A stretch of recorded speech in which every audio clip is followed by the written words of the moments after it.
All right, here we are. No one's here yet, but hopefully get some people in here. I'm not feeling that great today, so if you're watching this like later, when it comes in later, well, I'm not feeling too good. Let me see if I can get this shared here.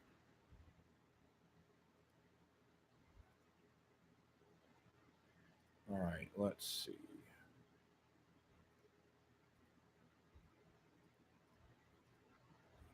Hey, how's it going? We got one person here. What's up? Hey, Leonardo, how's it going, man? Just figured I'd drop in for a bit. I'm not feeling too great today. I'm kind of got like stuff in my throat, and if you hear a lot of background noise, I apologize. There's complicated situation happened in my room last night, so I'm having to run some fans. My air unit, I guess, started leaking. Air conditioner unit started leaking, so I'm kind of having to. The carpet's got water all in it and whatnot. So I meant to announce this sooner, but it just didn't pan out that way. I've been really busy, but so I'm gonna see if we, can draw a little crowd here and see how it goes. How are you?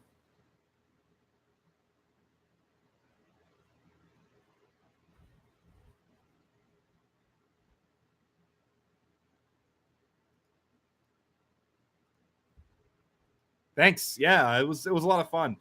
Dio had been just so hotly requested. So many people have been just begging me to do Ronnie James Dio, and I mean, I went back and looked at like even in my very first James Labrie video, people were like, "Oh, I'd love to hear you talk about Dio." So it's been like 4 months now, and so I figured, now's probably the as good of a time as any. Hey, Anonymous, what's going on? Good to see you. Uh, yeah, so I figured the Dio, it's about time. I've been kind of putting it off, not for any real reason, just because I had other things that I wanted to do, and um, so I figured, you know what, I'm just going to go ahead and do the Dio thing, and let's roll with it, and it worked out. Hey, Mary Grace. So Mary Grace is one of my students at my job at the music studio I work at. She's one of my voice students. How's it going?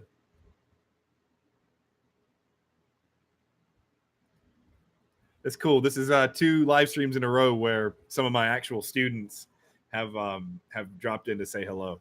Like my students in the in the real world. Like I have online students and I've got students at the studio that I work at. So it's cool. Awesome. Yeah, I'm not feeling that great today. I've got like scratchy stuff in my throat. I kind of woke up not feeling too hot, but I'm gonna see what I can do here anyway. Trying to see the list of participants. It's weird. Like sometimes it tells you everybody that's in here, and sometimes it doesn't. Oh, here we go. Yeah, I've got a list of 5 people. All right. Hello, Jay Osterlau. Is it Osterlau? Osterloh? Something like that. I hope that's close enough.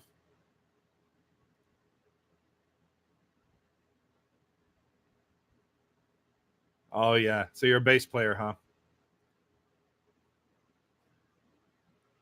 Yeah, I'm a late night kind of person. So like it actually works out really well when I have students. Like I have some students from Australia. I just picked up a student. Well, we're going to talk about doing lessons from a guy from Greece. So, but I stay up really late, so it works out. Since I'm in the U.S., I can kind of work. I can work around people's schedules really well. Um, but yeah, I get it. Get some sleep. 1:51 a.m. is pretty late. I'm probably going to stay here for like 45 minutes, something like that. It just depends. So see if my voice holds up since I'm not feeling super great. I just did a Q&A for my patrons and my Discord channel as well, but it didn't have many people show up just because my patron my I have like 7 patrons and my Discord channel is still kind of small. Bassist, vocalist, and violinist. Violist. Oh, I'm sorry, violist. Cool. I tried a violin once and I didn't know what I was doing, so I gave up. But it's something. It's a cool instrument for sure. It's something that I know it takes a lot of skill, a lot of practice. Some of the most incredible musicians I've ever met have been violinists and violists. I wish it would refresh my participants list more often because I want to see who all is here. A violinist. Okay. So, how are you guys liking the channel? Is there, any content you guys are wanting to see that I haven't been doing, or I actually just got a request for. Hey, Dale, how you doing? Oh, there we go. Let's try to get this back. I've been getting some requests. I just got a request from Messiah Marcolin. Marcolin. I'm not sure. I've never listened to him before, so I'm gonna have to get familiar with Messiah Marcolin if I'm going to do a video on them. So if you guys have any requests or anything of someone that you'd like for me to do a video on next, I'm all ears. Yeah, he's the singer from Candlemass. Hey Juan, how are you? Good to see you. Nice to see you. I got a crowd of people coming in. These have like steadily ramped up as far as people joining. They've been it started out with like 8 people, period, and then the next one got to like 20, and now this one's already at 7, just a few minutes in. So good stuff. Again, for people who haven't been here, I'm a little under the weather. I kind of woke up with like just scratchy throat kind of thing. So we'll see how it goes. See how long my voice holds up. More Ronnie Dio. Yeah, I kind of have a what's the word for it? I kind of have a method. I don't want to redo a singer too often, just because I don't want it to, like, for example, my channel started because of a James Labrie comment that I made, and I made a James Labrie video, and I waited a little while before I did James Labrie again, just because I don't want to become like that guy that talks about James Labrie. You know, I don't want to be that guy that talks about Ronnie Dio all the time. But I will, given the response that I got on Dio, I absolutely will come back to him for sure. Hey Mark, how are you doing? Thank you, and I'm glad that you enjoy the content. I'll keep making it as long as you guys keep watching it. Michael Kiske. I've heard that name too. It's crazy because for being a voice teacher, I don't listen to a lot of metal vocalists. I'm more into prog, so I don't hear a lot of these like metal singers. So a lot of times when you guys refer people to me, I'm having to hear them for the first time. I mean, I'd heard Dio, like I'd heard like Holy Diver, like I had nothing too obscure, anything but like Dio related. But I have to kind of actually, I did a video on Freddie Mercury already, but it wasn't like a live analysis. The video on Freddie Mercury was more about like the misconceptions between bel canto singing and like stage singing, because there are a lot of misconceptions. A lot of people kind of get the two confused. So I just kind of use that video to use Freddie Mercury as an example of like, he's not an opera singer, even though he does rock operas. Like his technique doesn't really fit into like the bel canto operatic kind of sound. Hey Zach, help. When I sing softly, I have a hard time not flipping into head voice. However, when I sing loud, it's quite easy to stay in chest voice. Now, okay, so full disclosure, I never learned the note numerical system. Like a lot of people bring that to me. When I was in college, we didn't do that. We didn't do the A4 system. Like if I said, we just say like a baritone A or a tenor A or a soprano A. So I'm not sure which note the A4 is. But to address your question more directly, you sing soft. So it depends on the pitch. If that's a really high pitch, then don't be worried about moving it into your head voice. If you want to sing it softly, you're probably not going to be able to push a really high note out softly unless it's in your head voice.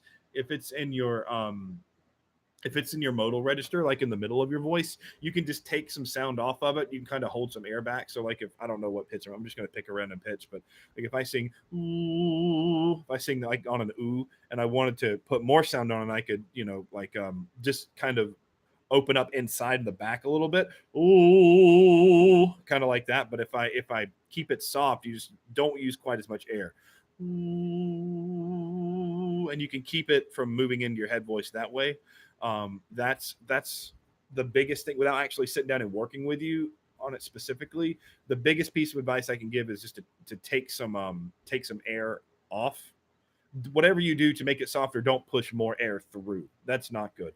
So try and think about using a little bit less air. But again, like that might not necessarily be, that might not help you in your case. Hello, BT. How are you doing? Mary Grace, you are a singing noob, but that's because of your age, not because of your skill. I'll tell you what, you guys, Mary Grace is one of my students at my job at the music studio I work at. She is, I'm not going to tell her age because, kids on the internet and whatnot, but she is working on her first Italian aria. she's like a probably like a mezzo soprano working on her first Italian aria. It's really awesome. I'm enjoying working with her. Um, let's see. Yes, Thor. Messiah Marcolin is probably going to be my next person, unless something like some new topic comes up that I have to do. But yeah, I'm probably going to do Messiah Marcolin next, in all great likelihood. So you guys can look out for that. Hola, Javier. You are not joining too late. I've only been here about 10 or 15 minutes. I'm not feeling great today, so we'll see how well my voice holds up. I might not be here as long as I have been in the past. I may need to go grab some water, actually. Too much air is my issue past my first passaggio. So that could be a lot of things. It could be that you're using too much air approaching the passaggio. Generally speaking, you don't need to use as much air as you think. There's this concept called breath to voice ratio that can be actually physically calculated with by hooking you up to certain machines and whatnot. But you don't need to use any more air when you sing than you do when you speak. And typically, the voice to breath ratio is somewhere between 90% voice, 10% air, and like 95% voice, 5% air. You don't need to push all that extra air through when you sing. Give me 1 second.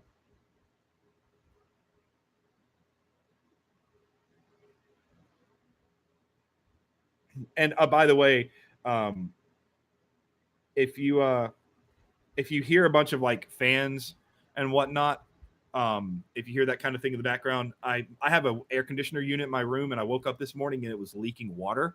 So there's water all over my carpet. So I'm having to like use a fan to like try to dry off the carpet. So that's what that background noise is. So I'm sorry if it's distracting. I've not heard Noah Racing by Steve Perry. I haven't kept up with Steve Perry in quite a while. After A flat 3, I just lose it and I feel an itch. Okay, if you're feeling okay, an itch is bad. If you feel like a scratchy, itchy thing when you're singing, that is a sign that you're pushing way too much air through. Way too much. You should not feel an itchy sound on your folds. That's your folds. What it's not really an itch. What it is an irritation. The folds like when you use too much air, the folds don't fully close together. And so when the folds don't fully close and there's extra air pushing through it, that itchy feeling is portions of the folds being overworked, because to make sound, the folds have to connect in various places. So when you create extra separation with like air going through like this, they're just touching in like random spots. They're not like connecting and fully closing and vibrating. So you're causing them to like vibrate in spots unevenly. So by doing that, what you're actually doing is irritating the portions that are being overworked. So that sounds like the issue with you is breath to voice ratio, without a doubt. It'd be great if you go back to Bruce Dickinson too. If Ace is high, yeah. So Bruce Dickinson is someone that I will revisit as well. I've actually, it's weird. It seems like the Bruce Dickinson fans and the Devin Townsend fans are like super protective of him, like but like it's I've had to delete a lot of comments. I've gotten some really nasty remarks from like Bruce Dickinson fans and from Devin Townsend fans. I've had to delete them. Let's see. But I will do another Bruce Dickinson video eventually at some point for sure. I've been trying not to recycle singers too much. I don't want to like go back to the same people over and over and over again. Um, Andrea, are you talking about Bocelli? It says Zocelli. Are you talking about Andrea Bocelli? So if you are using a microphone, I understand the question. If you're using a microphone when you sing, it's not technically opera. And I know that sounds weird, but opera, part of the bel canto technique and the development of the formant frequency of of the of singing in an operatic style is to sing without a microphone. So if you ever see someone singing with a microphone, it's not technically operatic singing. Now you can sing in an operatic technique through a microphone, but it's not classically opera, because if you think about it, when opera was created, there were no microphones, so people were creating techniques that were designed to be done like acoustically on an amplifier. They didn't even know what amplification was in the sense that we do now. So I mean, Andrea Bocelli is a classical singer. He has a very interesting kind of timbre, but you know, I wouldn't necessarily classify singing through a microphone in that case as being operatic singing. It's kind of semantics, kind of nitpicking, but technically it's not opera if you're singing through a microphone. After the gym, you can get up to E flat 4 without the itch, but still breathy. Yeah, you definitely need to look into breath to voice ratio. Think about holding more air back. How long do I practice every day? Do I believe it's more important to practice exercises or songs? Okay, so here's the thing about me. I teach all the time, and I don't do a lot of demonstrating when I teach, but I'm always singing. So I don't do designated practice unless I have a specific goal, because I use my voice so much every day anyway. I actually have to dial things back a lot when I'm teaching because I use my voice so much. Like, I stay in shape just because I'm always showing people warm ups. I'm always, singing like in various facets just because I have to for my job. Is it more important to practice exercise or songs? That answer is both. You want to, like, when I give voice lessons, I do, like, if it's an hour, 30 minutes of warm-ups, 30 minutes of repertoire, or 15 minutes warm-up, 15 minutes repertoire. It's important to do both. You don't want to go too far in one direction without the either. Hey, Ashley, can I sing? I hope I can sing. I don't know. I would hope so.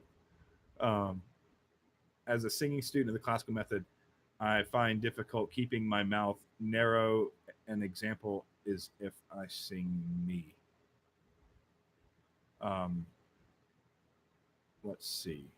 I difficult keep my mouth narrow. Me. So if you use an E vowel, the E vowel in particular on me is the most important element of it is making sure that the tongue is in the proper position. So if you speak E, then your tongue is going to be on the bottom of the back of your teeth, right? The back of your bottom teeth. And your tongue curves up in the middle of the mouth, almost making an arch. So if I go E, you can't really see it. E, E. You see how the tongue moves down and the back of the tongue moves up? And so, like, E, E, E. So if you do an E vowel, me, if I sing an E, me, the most important thing is to make sure that the mouth stays more closed and the tongue arches up in the way that it wants to. So that's the most important thing. Is you don't want to, like, a lot of people think that you go me by going me, E, and you go out sideways. That's actually not good, because you want to correlate the singing to the speaking, because so much of our natural coordination of using our voice is through speaking. That's going to be the most effortless for us to keep everything close to speaking. So if I say the word me, I don't go me, I don't do that. So one of the big misconceptions is that you want to spread your mouth out wide when you make evals, and you don't. So hopefully that helps. Keep the mouth more closed in on the sides. I like to say, think of like the field goal post, like football. Like if you can put your fingers up and you go E and your lips go out past the field goal post, so to speak, you're doing it wrong. So try to keep it more vertical. E. Even if you want to think about your lips more like an oo, don't close them as much as an oo. Then you turn into like the German E vowel. And you don't want to do that either. But think about rounding your lips a little bit more, keeping the vowel closed a little bit more. I know that's we got a little wordy there, but hopefully that helps. Let's see. Only negative thing you said about Bruce Dickinson was something generally known to people, at least both. Yeah, his vibrato was just manufactured. I've seen that a lot in Broadway too. Like I saw a Broadway company came to my college and did a performance of, I think, Once Upon a Mattress or something. I can't remember what it was, but the lead female, like when she sung, she went, you could see it, like her mouth moved up and down. And so I actually asked my voice teacher about it, and he told me that it's just a method of creating a waveform in the sound and changing the pitch without having to set up the position properly. So, I just see that in Bruce Dickinson, and it's not it's not the end of the world. It's just fake. It's not real. It's not a real vibrato. It's a manufactured vibrato. Give us a song. Oh God. Love your videos. Any tips on finding and going into mixed voice and hitting higher notes? So mixed voice is different for everybody. So you are not going to be able to just like throw out your mixed voice without coordinating and training it. Learning to utilize your mixed voice takes a lot of work. And a lot of things, like I found that a lot of people have a misconception about what the mixed voice actually is. Just because you can make a loud falsetto does not mean that it's a mixed voice. mixed voice is literally a combination of the two. So like maybe I don't know how this is going to come out, but we'll see. Ooh, that sound that I made at the end is a mix because I wasn't in full falsetto. I was at the midpoint of my passaggio. Like that's like right in the middle where my voice changes over from chest voice to head voice, and I wasn't in full falsetto either because it had enough sound on it to where it wasn't full on like head voice. It's very airy and soft. So the I would say that mixed voice is something that you have to coordinate using sirens like I just did and moving up and down as far as you can and making this the move up as smooth as possible is probably one of the best ways of working on your mixed voice. All right, that's too bad you got those trolls defending. You do a great job. Thank you. Yeah, it's I don't mind people criticizing and having questions and be like, well, how do you know this or how do you know that? Like, I don't mind that. It's like one of the guys like made a comment the other day. I deleted. He was like, "You're fat. You're ugly. Like you need to go back to the gym." Like Bruce Dickinson. You aren't a professional. You don't know what it's like to be a real musician. Like stuff like that. I'm just gonna delete. Like it's just what's the point? Like go do something else. Like why would you want to do that? I don't have a lot of time to properly practice every day, so I tend to sing a lot. So yeah, if you're going to be driving and singing, make sure your back is a little bit off the seat. That's the biggest thing. Like don't lean back on your seat. That's the biggest thing that is going to hurt you in terms of technique and posture. Make sure you kind of sit up and have your back off the seat. Let's see. I find the most difficult thing is find your own voice. So the way you find your own voice is just to speak and then speak and then just move the pitch somewhere else. So if I'm just speaking and I decide that my pitch is going to be right here instead, I'm still speaking. That's the way to make sure that you're vocalizing using your own voice. How does being sick, i.e. a stuffy nose, affect someone's ability to sing and the quality of singing? If you have technique that you can trust in and you're not putting sound in your nasal cavity, it shouldn't affect it very much at all. But it depends. Everybody's a little bit different. Let's see. Can you Linkin Park next? Chester Bennington has so much emotion. I can put Chester Bennington on the list, sure. I'm looking to get voice lessons again as well. I just retracted. Okay. I can't feel or hear my issues. So I'm stuck at GTC for my range. Don't worry about your range. Do not worry about your range. Range does not matter. You can't make your range something that it isn't. So if you try to force your voice into moving into ranges that it just doesn't want to, you're going to hurt it. I'm a bass baritone. I'd love to be able to sing like super high stuff in chest voice. I mean, I can sing high in falsetto, but I've accepted with myself that my chest voice is only going to be its strongest, maybe up to an F, maybe on a good day, and it probably won't ever be any higher than that because I'm a bass baritone. And that's only on a good day. Like a lot of time I'm going to be in the E flat range. And so I've accepted that. And you can make yourself more efficient at various points in your range, but I wouldn't work on trying to force your range higher than you can naturally do. That's just general tips. You should check out a singer called Nils Patrick Johansson. He's a phenomenal singer. I've never heard of him for sure. Wuthering Heights and their song Envy. Okay. Yeah, don't imitate other singers. It says, I often think if I'm using my own voice, do not try to imitate other singers because their voice is not yours. You will not make the sound that they create because it's not your voice. It's like you could never sound like me because your voice isn't mine, the same way I could never sound like you because my voice isn't yours.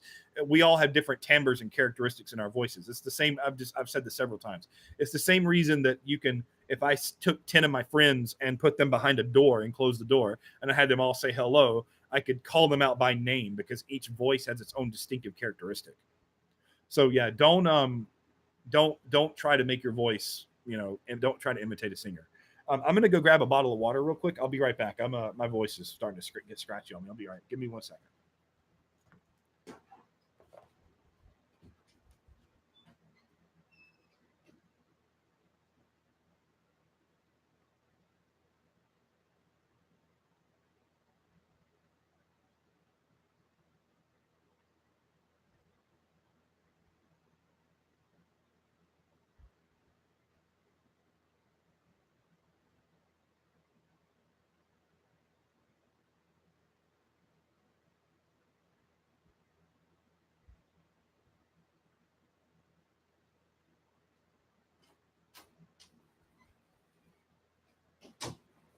Okay, I'm here.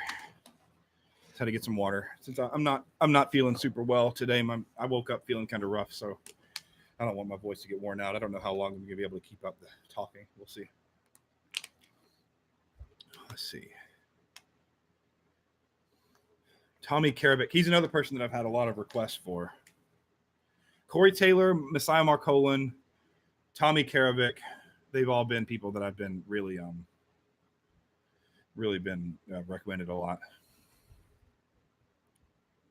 Full control up to F4. Well, so full control, being able to push something out doesn't mean you have full control. Full control is actually the less effort you use to get there means you have more control.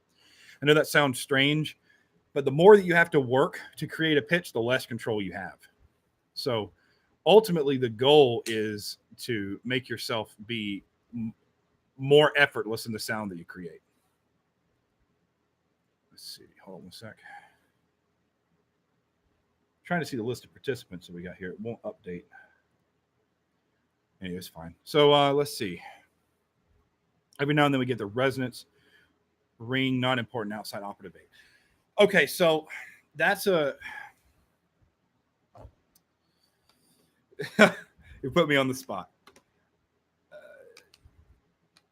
Yes, fear, correct. Yes. The more correlated your singing is to your speaking, the more in control you are of it. Exactly. And you can coordinate at the middle of your voice and move up and down. No, okay, so the resonance versus ring, not important. Now, for those of you who aren't studied on the voice, this might get a little bit like mechanical. Hey, Mohammed, how are you? But so it depends. I don't think that you have to create, formant frequency and, super resonant sound if you're singing into a microphone. It's just not necessary because the microphone can amplify for you. But there are a lot of times when people try to create the same amount of power and vocal like strength when they are in microphones as that would be created if they were using ring and resonance. So what I find is that a lot of times people overcompensate and push too hard to try to phonate and resonate when you use the resonance in the ring, you know that you're getting good, natural, proper resonance. So for me, it's all about vocal health. If you can create a sound that's sustainable and healthy, and it isn't super resonant and doesn't have a lot of ring on it, I'm okay with that. But it's hard to find someone. I've seen a few, but it's hard to find people who can really use good support and get good full sound without having a lot of ring and resonance on their sound. So that's how I would answer it. You don't have to have ring or resonance outside of opera, no, but you do have to be very careful. Resonating the sound. So here's the thing about creating resonance on microphones. In my experience, yes, Miff. Yes, exactly. Is it Miff? Miff? I hope I'm saying that right. I'm not sure. I'll tell you a little bit about my recording experiences when I've sung into microphones. When I've sung in like a studio setting and used resonance, use like formant frequency, it clips like crazy. And we've even set up, we've had to basically set the mics up in the room as if it's across the whole room. Like if I'm like, my mic's right here, right? So if I tried to sing like opera like this, I would clip out. And that's why my videos keep clipping, because every time I try to demonstrate and sing, it clips out on my microphone. There's not a whole lot that I can do about it because all that resonance going into this tiny little thing, it causes it to clip. So when you mic someone singing operatically anyway, typically you have to mic the room like it's a concert hall regardless to keep them from clipping. Do different traditions define... Oh, sorry. I skipped Javier's. Luis Miguel, a singer from Mexico, does very cool stuff using different distances from his mouth. So yeah, that could be a lot of different things he's using. You can change the shape of the inside of your mouth to kind of change the resonance, the way it comes out. Like that's what tube and throat singing does. Tube and throat singing, actually, they're just changing the shape of the vocal tract at the top end when the formant comes out. So it sort of changes the pitch that the formant creates. So yeah, you can do that kind of thing for sure. Do different traditions define falsetto differently? Brett Manning describes it as breathy and not connected, as opposed to head voice. Okay, so here, all right. I bear with me on this because this is something that I thought about making this video this week, but I've changed my mind. Pedagogy is pedagogy. Okay, understanding the mechanisms of the voice are very important if you want to define what things are. Okay, falsetto is the male head voice. This is falsetto. That's a falsetto sound. Okay, that is falsetto. If you take any peer review, if you go on Nats, look at Nats's articles, any sort of like academic source is going to tell you that that sound being created is the falsetto sound. I've been having to I don't consider it competition. I don't want you to think that I feel like I'm competing with people, but I've been having to scout out competition on YouTube of other voice teachers and other people's perspectives to try to understand why some of these questions that people are bringing to me. Most of what I've found is a lot of vocal teachers and coaches on YouTube trying to redefine terms and definitions to make them sound like they have a distinctive definition of something.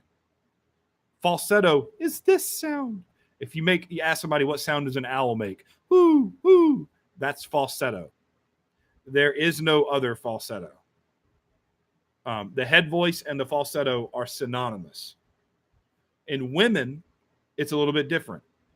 Women have a head voice and they have a chest voice, and then they have a whistle. Some have a whistle register. Okay, and I know some extremely rare men have a whistle register, but that's like 1 in a million or more. And so falsetto is head voice for men. Head voice is head voice for women. There are various forms of the vocal mix that is a combination of the chest voice and the head voice, but it all kind of fits into one range or gap. RIP 2018. What do you mean? Please define belting. So, okay, let me finish the falsetto thing, and I will.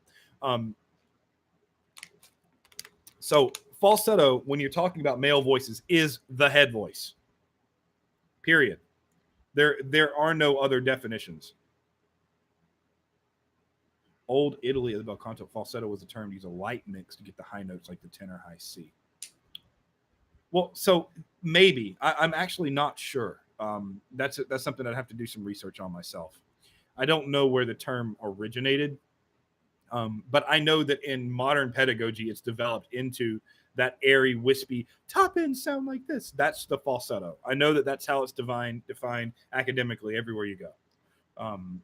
But people have tried to change the definition around. It's kind of like people saying the term barotenor, which is it's not real. Like barotenor is just like a colloquial way of saying someone that can sing high. It's probably a tenor that has like a deeper resonance. It's more like a fa or like a timbre type description rather than an actual range description. So let me get some of these other questions. Belting is using your chest voice past a range that you naturally would want to move into a head voice. So if I belted something that was like an F and I just used full chest voice without worried about technique or just pushing it out, that's belting. Vocal mechanism of a whistle. So whistle register is very strange, and we don't know consistently how it happens. I know that the falsetto is caused by a separation of the folds at the top end of the folds go across. At the top end, there's a very tiny little separation that causes an extra stream of air to go through. And I know that that's what causes the falsetto. Whistle, I've read a couple of different theories, but I don't really know what exactly happens to cause the whistle, to be honest. And I don't want to make a speculation without being able to give you something conclusive. I could find out. My voice teacher, he's a doctorate in pedagogy. He probably knows. So I could ask him and find out. When I sing, I find that I struggle to find the same power that singers I listen to have. Could be the recordings make them sing. Yes. There are a lot of tricks and techniques in the studio that make people sound louder or heavier or bigger than they are. You can double track things. You can put octaves above and like really quietly. Like if you take someone's voice and you pitch it up an octave digitally and then you layer it and you put it far back in the distance where it's almost inaudible, it creates a much bigger sound. You can just crank the gain up, crank the volume up. The way it's mastered can affect the volume. Don't try to be like what you hear. I'm telling you, that's like if you try to mimic the things that you hear from people, you're going to fail. You will never feel like you get to where you want to be. I promise. You have to just work on yourself and develop your voice and don't compare it to other people's. It's the biggest mistake. I mean, like if you watch my top 5 bad habits of untrained singers video, I go in depth about that at the end of it.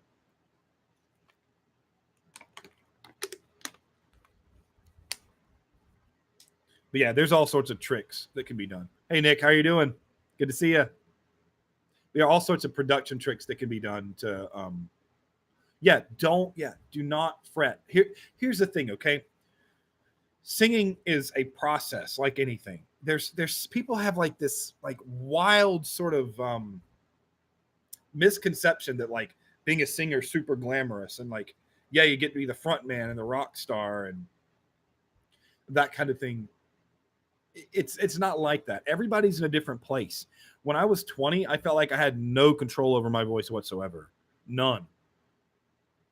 So don't try to compare yourself to other people. Just constantly work on being better, but be okay with where you are. You know, because that's all you can do is give the best of what you have. You can't give the best of what someone else has. You just can't.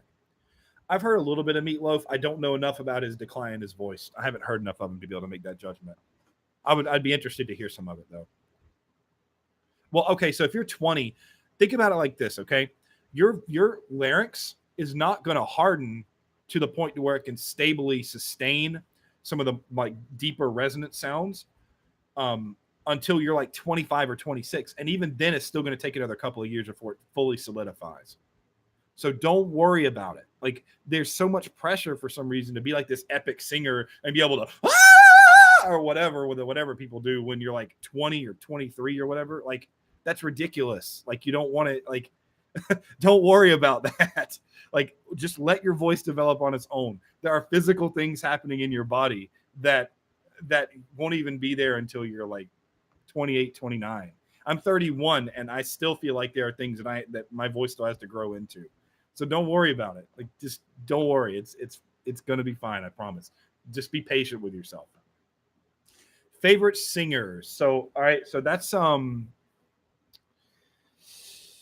classical singers. Women, I like Netrebko. I like Kathleen Battle. I get the Lemmy thing a lot. Yeah, I like Anna Netrebko. I like Kathleen Battle. Cecilia Bartoli is really good for Italian, like for bel canto singing. I like it slipped my mind. Oh, I got his name over there somewhere on something. Gosh, what is that dude's name? The tenor. I can't remember his name in my life. Of course, I love Pavarotti. But what's that guy's name? I can see his face. Let me Google it because it's going to drive me nuts so I remember his name.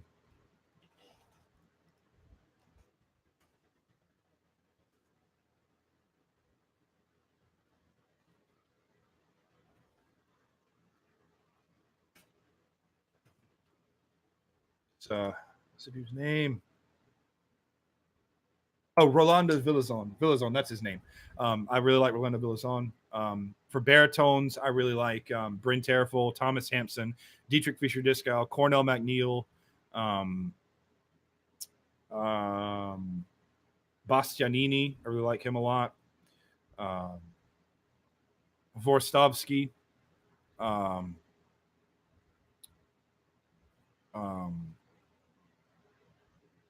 I feel like I'm forgetting someone huge.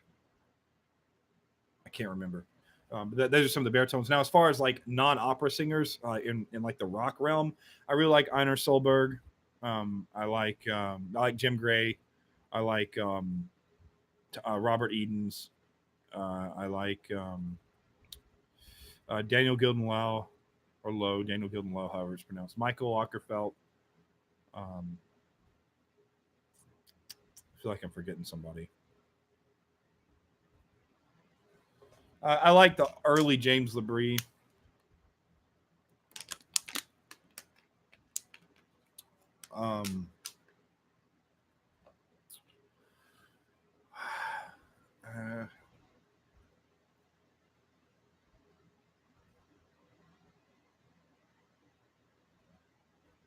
So that's, I'm trying to think of some people I'm forgetting. Those are the biggest ones that come to my mind. Let's see. And live analysis. Well, okay. Wow, missed a lot. Get your own sound. If just about, yeah, you'll love the sound of your own voice. It sounds terrible to say, but once you really develop some technique, you'll enjoy the way it sounds. Alfredo Kraus. I actually haven't heard Alfredo Kraus. I need to. I have not heard him. Live analysis about Jim Gray. I've been expecting this. No, well, so yeah, we talked about his technique and things a little bit. Yeah, we brought up a lot of technique during the interview. Yeah, we did talk about his technique during the interview. I would say that he's, he does a pretty good job of keeping things safe. He doesn't do a lot of screaming. He does some like push, but he doesn't do a lot of screaming type stuff. I mean, after talking to him about things and getting an idea of how he takes care of his voice, I mean, I'm fine with what he does as far as like, I don't know how sustainable it will be in the long term, but I think he's got. I mean, I love the sound of his voice. He creates a very nice singing sound. I heard about Villazon having some issues, but I don't know what they are. I don't know. I've heard a little bit, but I don't know exactly what issues he's having. Ettore Bastianini. So yeah, Bastianini is incredible. He was like his voice is like a trumpet. I mean, the dude was like he was insane. He is phenomenal. Like, if you ever listen to him do like some of the Otello, if you listen to him sing Credo in un Dio crudel, Credo in un Dio crudel, if you find his recording of that, oh my gosh, it's like, oh, it's amazing. That guy he's a phenomenal singer. Bastianini is phenomenal. So speak more efficiently and sustainably. Take breaks. Drink water. Don't drink anything else. Drink water.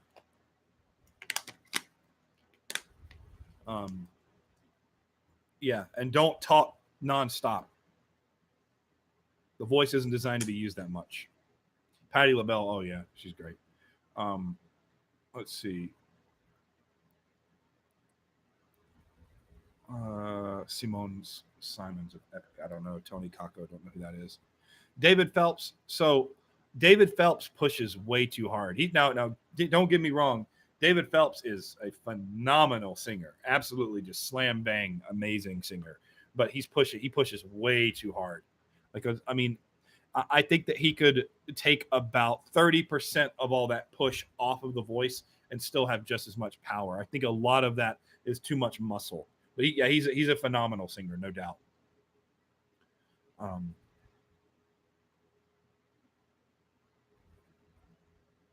Kanye's the man. Have you ever heard his cover of Bohemian Rhapsody? Let's see. Villazon probably trying to be Placido Domingo. So Placido Domingo, that's funny because Domingo had some major vocal issues late in his career too. So I don't know if there's any truth to him trying to be Domingo, but if that is the case, it's just another. If he's trying to do the things that Domingo was doing, it's another example of why you have to just stick to your own voice. Stop trying to be other people's voice. Like, you can't. Yeah, Villazon has so much amazingness of his own that you don't like. Why does he need to try to be Domingo? He's incredible. Like, I don't understand that. Why do you want to try to be someone you're not when you've got plenty already? I don't understand it. Yeah, he is tiring his voice out. Push described. Yep. Yeah, that push is why he's going to cause vocal fatigue. Seal. I think he's a great singer. He covers his sound a lot, which is something I'm always going to argue against. But I think he's got a really interesting, unique timbre, for sure. It's a pleasant sound to listen to. So I've already got the Messiah Marcolin request for this Tuesday. Any other request? Here, let me throw this idea out at you guys. Give me some feedback. I'm strongly considering making a video going after Ken Tamplin and Brett Manning. Oh, and maybe even Melissa Cross over some of the things that they teach that are just academically irresponsible. What do you guys think about that? Do you think that's something I should go for? Or do you think I should wait?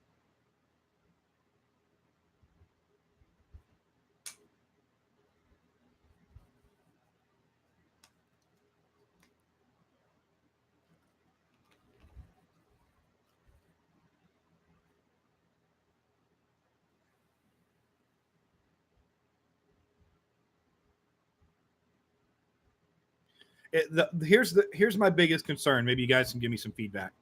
I've actually read it was like a random forum, so it may not even be true. But I read somewhere that a guy tried to um that a guy tried to go after Ken Tamplin like that, and he got a cease and desist order put on him, and the guy's channel basically disappeared. Yeah, I've heard that like you get hit really really hard if you go after them. But the thing, like, my issue is like I'm not the best voice teacher. Like I'm not. I will never sit here and say that I'm the best voice teacher in the world. I'm never going to sit here and say that I can revolutionize your singing. I will say that I can help you find your own voice and nurture it in a healthy way. These people project it out like they're the greatest singers in the world, and when you actually, someone with knowledge, someone who's like studied this stuff, looks at what they say and they look at the techniques, um like that stuff it's dangerous. It's not even just bad technique, it's dangerous. Yeah, Tristan Paredes is the same way. Tristan Paredes he's a like it's I've watched Tristan Paredes' video. He has videos. He has one that's the like like BS about breast support or something like that. But what he says is just like not true. I mean, he's got like millions of views, but the video is the stuff that he says is just patently false. Yeah, exactly. He tries, support reading scientific articles. Yeah, he doesn't understand it. And when he tries to talk about like why support is BS or whatever, it's not true. The things that he says are just not true. So um I don't know. I feel like as a as a pedagogue and someone who cares about teaching the voice, and I care more about teaching than performing, and I want people to have good information. I feel like it's kind of a responsibility that I have to kind of tell the truth about this stuff. But I also don't want to get my channel overrun by people, filing lawsuits or whatever because they call it like um, libel or slander or something. Like I don't want that. So it's something I've been debating for a while, but the more I've looked into these people, the more like somebody needs to say something. And here's another thing. There are some great YouTube channels. Like there are some there, but they're all super tiny. I found some amazing pedagogy channels on YouTube with people with great knowledge, great understanding, but they're all very small. It seems like the only channels that are big are the ones with people saying things that just are based in non-truth. They say things that just don't have any basis in science or in reality.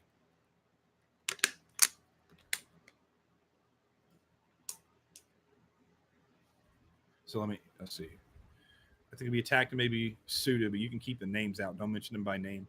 Yeah, that might be the way to go about it. I've already addressed Melissa Cross in one of my videos. Ken Tamplin is absolutely a fraud. Absolutely. The things like when he talks about what, like he called it hyperglottal compression, that doesn't even exist. That's not a real thing. Like hyperglottal compression, like that. And all my years of voice study, I never heard that term once anywhere. And I took 2 years of vocal pedagogy, 5 years of private voice study, like voice studio classes. Like I never heard any of those terms anywhere. So I don't if those terms exist, they're like above my pay grade. Like I've never heard of hyperglottal compression. Um, so let's see. Let's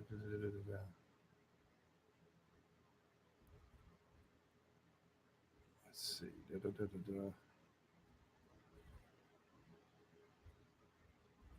I don't know who Daniel Formica is.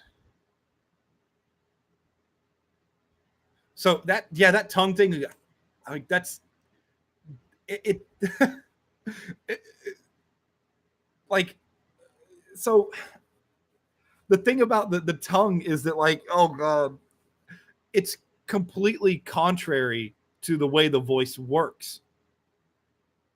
Okay, so listen to what happens. I'm gonna stick my, this is gonna be really goofy, you guys can meme me for this or something, but I'm gonna stick my tongue out. What happened when the thing come out? You like, it doesn't, it obscures everything. It obscures the sound, it obscures the words, it obscures the vowels, because the lips have to like form around the tongue. Like it's it's just like what, how do people come up with this stuff, you know? Like, and I've listened to him do his own like falsetto work, and he does this thing where he like slides up. You see, that's opening the throat. That's not even, yeah, it's not true. It's not true. To open the throat, you raise the soft palate and you lower the larynx. You can do that by like yawning. If you yawn,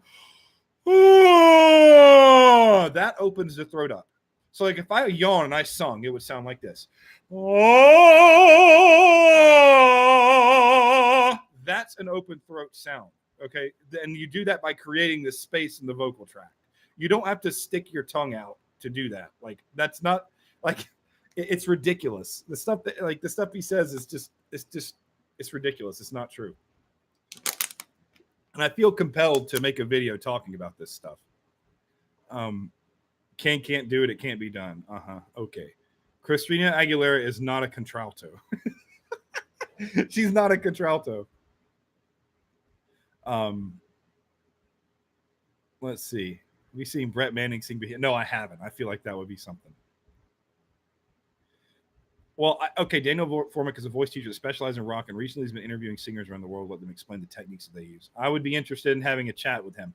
I've been trying to set up a chat with Carl John Franz, because he's like, Carl John Franz is in the same, like, the Brett Manning camp. The stuff he says is like, there's no basis in it. There's just, I mean, like, the terms he uses are just not, they're like, what is he even talking about? So, I do want to reach out to some of these other singers and talk to them, but I'm afraid that I'm going to like ostracize myself as like the jerk that always, is telling people they're wrong. But it's not that. There are a lot of great channels out there, and I'm going to definitely seek them out and try to at least give them some like plugs on my channel too, so you guys can see them. There are some very good channels out there, but they're just, they're few and far between, and they certainly aren't the more popular channels.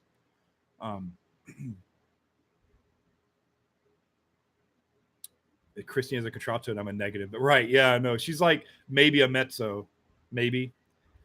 If LeBray doesn't do, yeah, he sticks his tongue out. Yes. It's like I said in that, the James LeBray comparison video. Someone has gotten a hold of him and taught him a bunch of wrong stuff. And that's why his voice sounds so confused now. Rotunda. That's the Melissa Cross term. Like, what does that even mean? What is the rotunda? Like, I've never heard that term. Like, rotunda. Like, what? Point out my rotunda. Someone show me my rotunda. It's so ridiculous. How do you define what kind of voice you have? You wait, and you find your voice at its peak. You see what your natural range is. Yeah, I know, right? Like, exactly. So how can you say that singing something that you sing with is your rotunda? Like, that's the dumbest thing I've ever heard. Like, oh my god. I was like, the whole time I made that video, like, there's so much that I cut in my harsh vocal video in between little sections, because I was just like, what is this crap? Like, what am I reading? So I left the stuff in. So left the stuff in like with the commentary, but I had so many like reactions to it where I was just like, oh my gosh, what is this? Let's see. So you define your voice by you wait until your voice hit its peak. So you wait till your 30s. For women, like 25, 26, maybe 24 in some cases. You check your range, and then you find the sound that you create, and like you find that sound that you make, and you correlate it to voice parts in different parts of repertoire, and find out what sounds closely match the roles that you would play. And that's how you find your Fach. Now, as you grow up, you can see if your voice is leaning toward higher notes or lower notes. So in your 20s, you can find out if you're going to be a tenor or a bass or a baritone, but that may change. When your voice full, you won't know exactly what you are until your voice is fully developed. And then once it's fully developed, then you can know for sure. I wouldn't worry so much about categorizing your voice into a specific thing until you're older anyway. It doesn't matter. You're just singing and you're just developing your voice. Trying to make yourself a tenor isn't going to do you any good if you don't end up a tenor. And you can't control how your voice develops. You asked doing Led Zeppelin tribute band, hit the vault. If you're going to sing Robert Plant, just use falsetto and don't do that. Whatever, don't do that stuff. Like that's that hurt. Don't do that kind of thing. Like it's just not good for you. So just sing it in falsetto, and don't push. That's where Robert Plant messed up. Legendary Vocals also disappeared. Yeah, I've never heard of that channel. Like to seek his subs. Oh yeah, that's what I've heard. Like a lot of these people, like if you make a bad video about them, then what'll happen is you'll get like 50,000 downvotes because all their fans just come and downvote all your stuff. And I don't want that. So full disclosure, for those of you who don't have a YouTube channel, who don't know this, dislikes help you as much as likes do because it's all considered engagement interaction. So if you dislike a video, you're actually promoting it. So if you ever, I learned that through doing the YouTube stuff and like promoting my own channel. If you want someone's channel to like go downhill, if you don't like someone's content, don't interact with it at all. If you downvote something, it actually helps because YouTube sees that as engagement. Like you created a reaction enough, the content creator made a reaction enough to where someone was compelled to click on it. So that's a good thing in YouTube's eyes, even if they didn't like the content. So while if Tristan sent his goons over to my channels and downvoted everything, it would make my videos look bad. It would give me more engagement. So the downside of that would be people would look at my videos and think I'm not credible because everything has 60 or 70 downvotes compared to like 50 or 60 upvotes. So people discredit me in their mind psychologically before they actually listen to the content. So that's the downside. I don't mind the downvotes. I just don't want to look like I'm an idiot. Like I want people to actually understand that I'm trying to teach, and I'm not in it to make money. I mean, money's nice, and it'd be cool if I make some on the side with this, but I already have a job. This is just for fun for me. Geddy Lee is a very interesting case, and he just has a very high seated voice. His voice has a very high tessitura. He's just a tenor. I mean, that's just how. There's no other way to describe him. Ed Sheeran, I've listened to enough of him to know he uses a lot of nasal resonance, and that's pretty common when it comes to pop singers. They use a lot of the super nasal stuff. So I mean, I don't have a lot to say about him because I don't know a lot, but I do know that he uses a lot of nasal resonance. Yeah, and so so Tristan kind of became a contrarian, and that's his niche, is like saying that everyone else is wrong. I mean, I don't mind calling people out for being wrong, but I also don't want to like build everything that I do around that. I'd rather just stick to what I know and help people try to learn more based upon the knowledge that I have. I grew up hearing a lot of Simon and Garfunkel from my parents, but I honestly haven't listened to them much on my own, so I don't remember a lot about it. Like I don't remember the specific characteristic of their singing sounds. I remember it being very covered at times. I can remember them using a lot of air, but that's the only thing that I can really distinctively remember about it. Vladimir Lalick. I feel like I've heard the name, but I don't know who that is. I've definitely heard the name before, but I don't know who it is.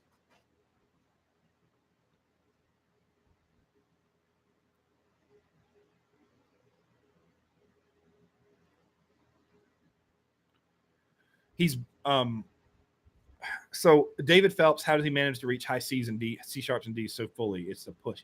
He's belting. He's pushing really hard. I mean, you can like if I could sing those notes in falsetto, right? I mean, that's not that difficult. But if you're using chest voice and you're up that far without having some of that like bel canto type coordination, like he doesn't do that, it's definitely push.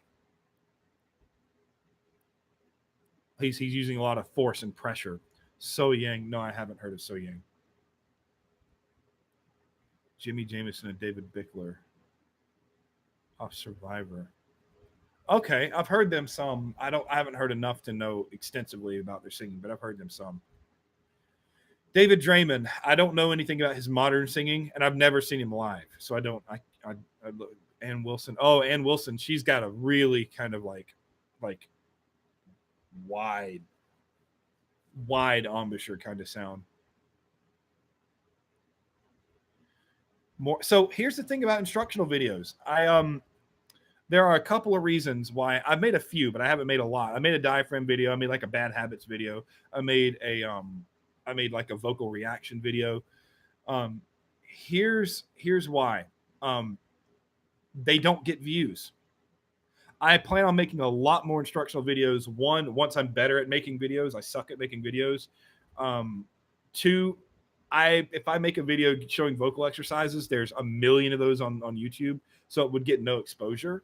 Once I have like enough subscribers, like I don't know how many I'm expecting to get. I don't know what enough means, but I'd say that if I can get like 5,000 subscribers or something like that, I might make some more instructional videos. Right now, it's in terms of like I have to look at the videos that I make in terms of how many subscribers they get me, and there's a certain amount of effort. Like if I spend 6 hours working on a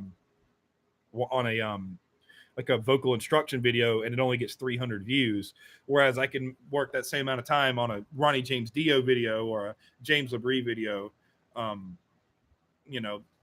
that gets me 1,000 views in a week. It's more efficient for me to do that. And so I understand that there are a lot of people that make voice instruction videos that don't have a lot of pedagogical background. And I plan on tackling that. And I'm going to make instructional videos for sure as the channel grows. But right now, it's just if I were getting 30 or 40 subscribers per instructional video, I might do it. But right now, my goal is just to get get to 1,000 subscribers. That's the goal right now because that's the monetization point. So I want to get 1,000 subs right now, and then I'll go from there. But I will make more instructional videos. I promise.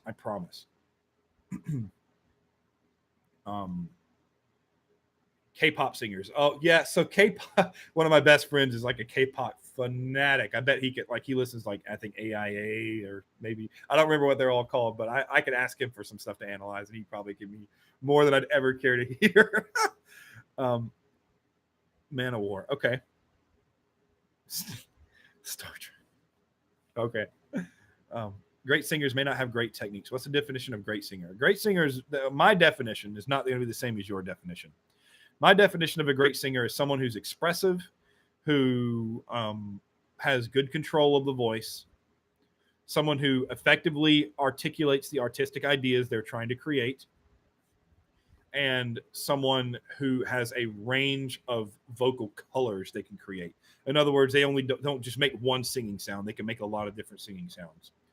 But expressivity and artistry are the number one reasonings behind, in my view, of a great singer. Like for example, I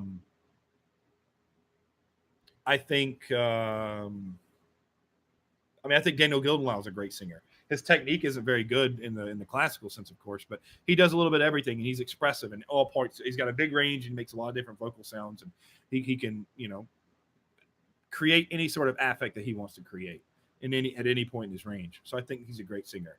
I think in his prime, Jeff Tate was a great singer. He had a lot of control and he had a lot of power across his voice.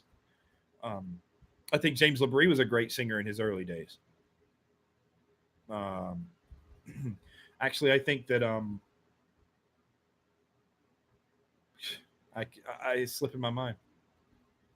I think Maynard James Keenan is a great singer.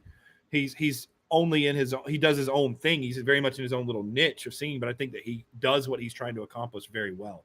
So I would consider him a great singer. I really like St. Vincent. I think St. Vincent, if you ever listen to is it Annie Clark, I think is her name, St. Vincent. I think she's a great singer, very distinctive. Kimbra, I think Kimbra is a great singer. I don't like her technique at all, but I think that she's incredibly expressive, and I like the way that she conveys her singing. It does it very well.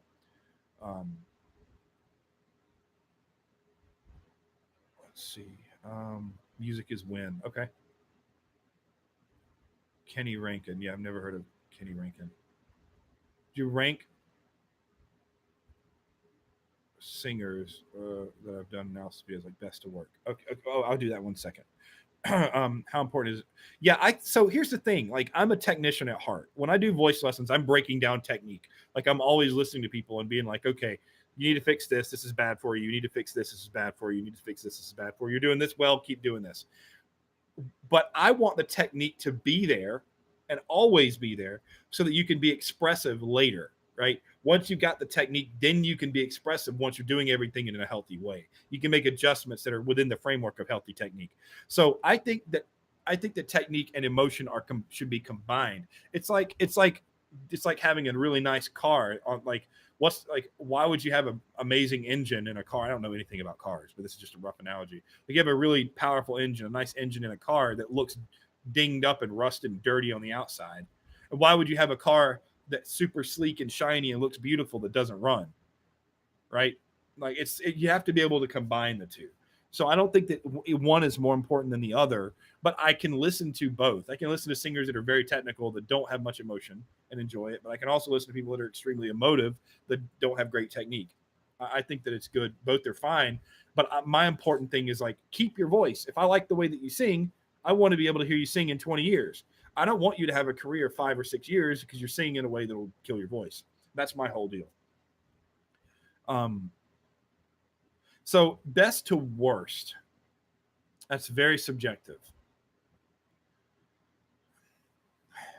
It's hard to say. Technically,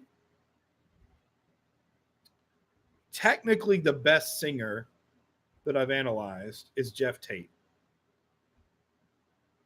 Dio was very technically sound. Bruce Dickinson was pretty technically sound. I'm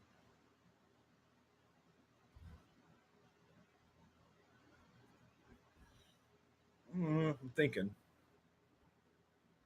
Jim Gray has pretty good technique.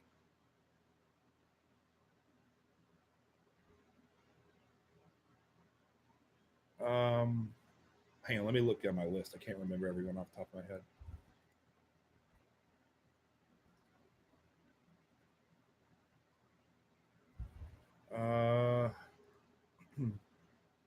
Oh, Roy Khan. I forgot about Roy Khan.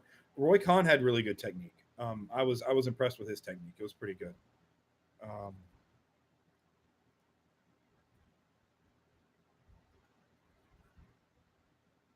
but see, like, some of my favorites, like, I love Daniel Gildenlow and I love Devin Townsend. I really like James LaBrie. They didn't have very good technique. I mean, they don't have great technique, but I love their singing.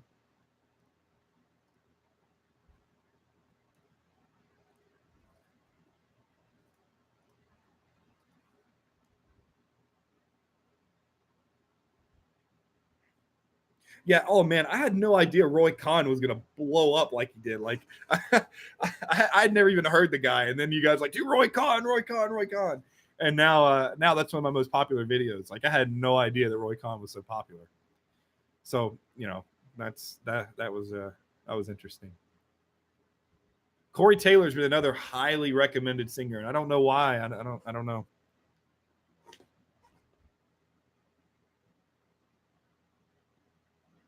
Amy Lee, I mean, I've heard a little bit of her, not enough to really be able to make a huge judgment. I've heard a little bit.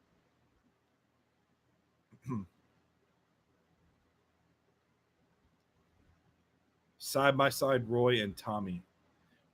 Tommy Caravan. Yeah, maybe you're right. Maybe that's what I should do, because I've already gotten in touch with, like, some of, like, the Roy Khan fan club people. Oh, Mike Patton. So Mike Patton is someone that I've deliberated over making a video on for a long time. So I love Mike Patton too. Um, Here's the thing about Mike Patton. One video is not going to do Mike Patton justice because he has so many different things that he does. So if I just pick a video on Mike Patton, all I'd be able to talk about would be that specific element of his singing. He's so versatile and he covers such a wide range of sounds that I don't think that I could I don't think that one video would do Mike Patton justice. I've been thinking about how to handle Mike Patton for. I mean, he was one of my, like, when I first made the channel, I planned on making a video on him, but I just haven't done it yet.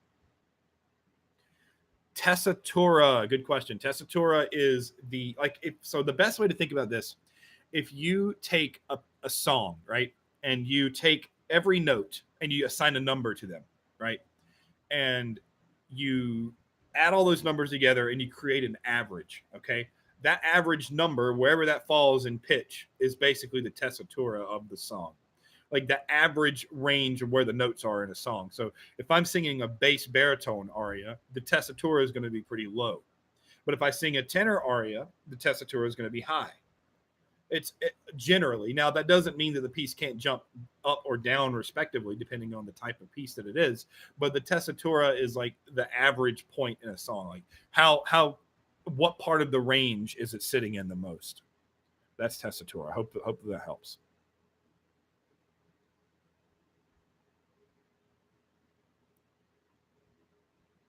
Simone Simons. Yeah, somebody else mentioned them earlier. Roy and Tommy comparison. Okay, so I got to do Messiah Marcolin and then a Tommy and Roy comparison. So let me ask you guys this, since I don't know anything about Camelot.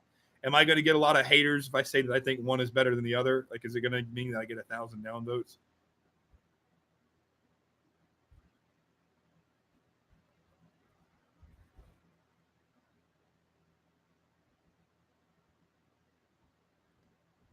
Okay, yeah. So I'm gonna get haters. I'll have to be very clear at the beginning. Like, I don't know anything about these singers. I'm just going by what I hear. Like, I don't know anything. Like, don't sue me. I don't know anything about them.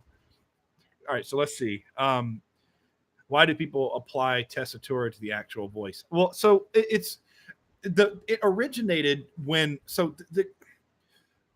back in opera days, in like in the 1700s, 1800s, when parts were composed, um, we had to make sure that people were singing within their ranges. Um, so pieces were composed, like parts were composed with like a range of notes, right? So that's how you knew the tessitura. Like, you wouldn't give a G at the bottom of the bass clef to a tenor and a tenor line. So we kind of use tessitura as a guide point on how to write composed parts in music. Like, that's where it started. Vitas. Yeah, I don't know how Vitas is just one of those I think it's Vitas, whatever it is. He's just a freak. Like, I don't know how he does the stuff that he does. Some people are just freaks, you know. I mean, he's just a freak. Yeah, and it's possible that he's faking the high notes, but I'm not sure. So here's why the argument that he is faking notes is in that he holds the microphone so far away when he sings them. The argument against it, though, that they actually are real, is that he's using glissandos moving up. I can sing higher when I glissando my way up than when I just try to like sing my way up. So when he scoops and uses the glissandos, there is a possibility that he actually is doing it, because you set a coordination when you glissando. When you slide up notes, it sets the folds in a certain position, and if you can keep that position moving upward, you can move up with that same vocal position. So it might not be fake. I don't know. I don't know for sure, but it could go either way, to be honest. Maybe yes, maybe no. Tommy took over for singer recently, for Roy Cons are still a little upset. Yeah, well, you know, I'm going to be objective about it, and if people can't see that, then sorry. Most would agree that Con is better. Yeah, we'll see. I'll consider it. Maybe I can take a song that they both sung and do it side by side, like I did with James LaBrie. I know it would get some clicks. I hadn't even thought about doing that. I know that people would definitely click that, but I don't want to do clickbait either. I want to be informative. So, like, my goal isn't to be clickbaity. It's just I want to give you guys content that you can learn from and that you enjoy. Like, that's why I don't sit there and do all those like pictures like people do on on their thumbnails. I'm not into that kind of stuff. Putting arrows all over the place. I've looked up all that stuff, and I just think that's pretty cheesy. It might draw clicks, but I don't care about that. I'd rather have like people who trust me and who like hear what I have to say than like some random person that clicks because I had an O face or something. Like, it's ridiculous. I'm going to spend about another 10 or 15 minutes. I'm going to take off. My voice is getting tired. I'm already not feeling great. You think my videos would already cause controversy as they are? Oh, video ideas. Yeah. And that's the thing. Like, do you want to break the levee right now? You know, do I want to let the dam burst? And, you know, like, I don't know. I feel like my channel is on such a good trajectory that I wouldn't want to do something that messes it up. And it's something I'm going to end up doing. I think I'd rather have, you know, enough subscribers to where, you know, random voice teacher that doesn't know what he's talking about X or Y comes after me, it won't matter. You know, I know that there's been some of you who've like defended me to some of these people that come in trashing me in the comments. So I greatly appreciate that, by the way. That's like it takes a load off of me. Cause you know, it's as creating videos, it's like, do you argue with these people or not? You know, I usually step in if it gets really bad. Like there was that one guy, I ended up blocking him. That was trying to say like, oh, you've never studied bel canto. All your students are idiots. I doubt you ever even took lessons. Or you ever even went to college. I doubt you really teach the place you claim to. Like, yeah, stuff like that. You know, but by the way, in case any of you ever needed any kind of confirmation, hold on one second. I mean, I don't think you need it, but hold on.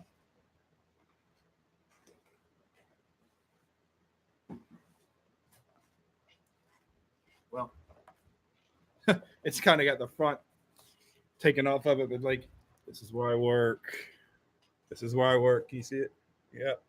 It was backwards, but the music studio at Vinings. This is my job. This is like one of the folders that we use.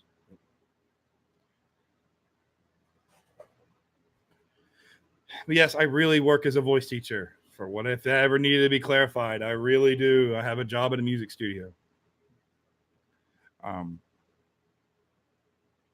What pop singers from current times still have good voices in 10 or 20 years? You know, it's hard to say. Maybe Taylor Swift, maybe. A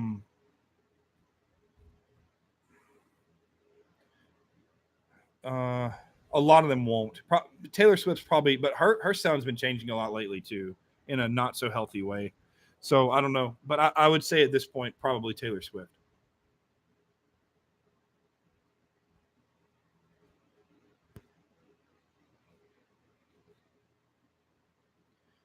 All right, so yeah, I might go ahead and knock off since you know, my voice is really getting tired. And Alanis Morissette was very nasal, very nasal. Just the simplest way to put it. I think she's a great singer. Like I really enjoy listening to her. She's very expressive, but yeah, she's definitely very nasal. Yeah, my voice is getting a little sore, so I probably need to take off. But yeah, thanks for dropping in, guys. I love doing these live streams. I try not to do them too much because I don't want to wear out the welcome. Like I don't want to just be like something I do all the time. But I love talking with you guys. It's always a lot of fun for me. So if you want more live streams, tell me and I can. But I just don't want to overdo it. I try to do one like once every month or two, maybe every 2 months, something like that. But if you guys want more of them, I will. What do you think?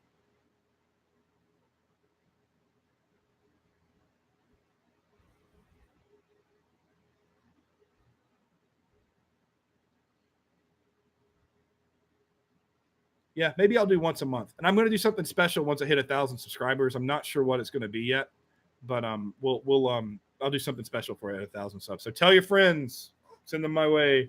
And thanks for all your support, guys. You're all like amazing, and I'm feel very honored that you all listen to me. So thank you. And I will see you all soon. I'll see you on the next video. It's either going to be Messiah Marcolin or it's going to be Tommy Karavik versus Roy Khan. Haven't decided yet. I'll see you guys later. Take care, y'all. Bye.